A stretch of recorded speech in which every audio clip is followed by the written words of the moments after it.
Hey, I am here at the airport.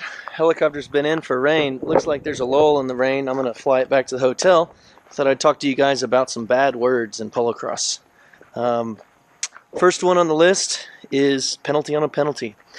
If you say penalty on a penalty, you're describing that someone doing a 10-yard throw failed at doing a 10-yard throw one way or another. Didn't go far enough, they bounced it instead of throwing it. They didn't do it where you told them to, any of those or more could happen. People say penalty on a penalty, and you throw it in from the sideline.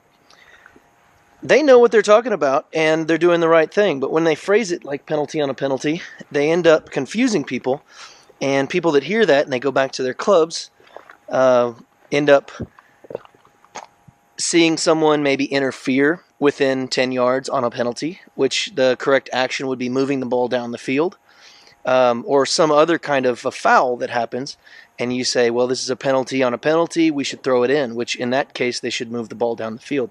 So to keep that confusion from happening, I'm going to ask people to, instead of saying penalty on a penalty, if you want to say that, what you should say instead is failure to carry out the 10-yard throw, or a player was unable to carry out a 10-yard throw, anything like that.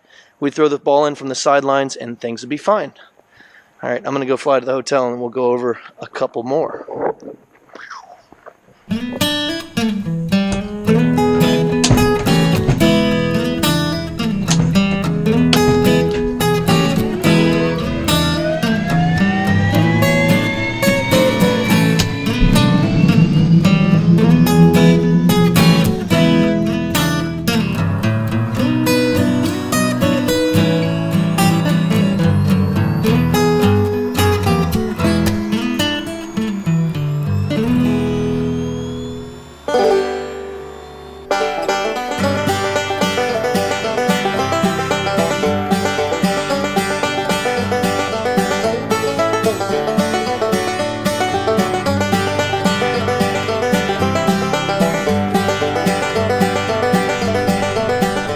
Right here, time for show and tell. You can see smoke coming up from the mountain.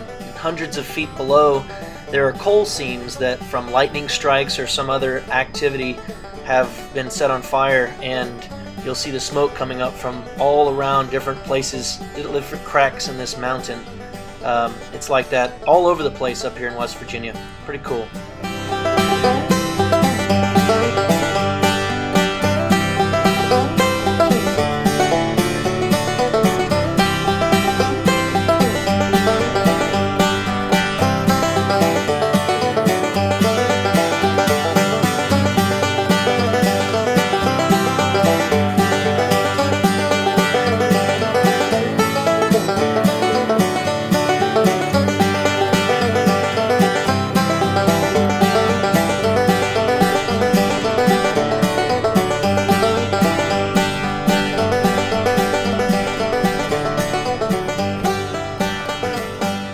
Back at the hotel.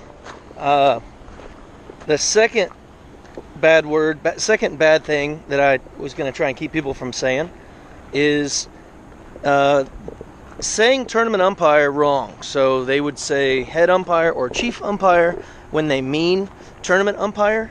And there is such a thing as the head umpire, and there's such a thing as chief umpire. And I've seen different places where there had been confusion because they would ask for what are the responsibilities of the chief umpire, and they mean tournament umpire or vice versa. So if you're looking for somebody to do your tournament, they are a tournament umpire, not a chief umpire or head umpire. All right, back to the room. Okay, the last group of things to talk about is the turning and stopping on the ball that are bad words.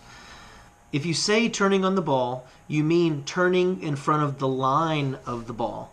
If you say stopping on the ball, you mean stopping in front of the line of the ball.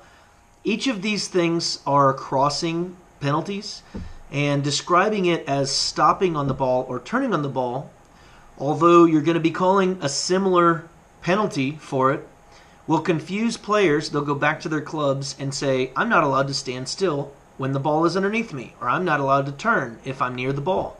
That's not the case. Describing them as crossing violations is how you should describe them as an umpire, to try and eliminate this confusion with especially the lower level players and umpires that think standing on the ball is illegal. That brings me to my last point, which will be the next video. The term line of the ball is flawed, and the next video will start touching on crossing, which I'm not looking forward to, and talk about line of the ball. Till then, Chief Ump out.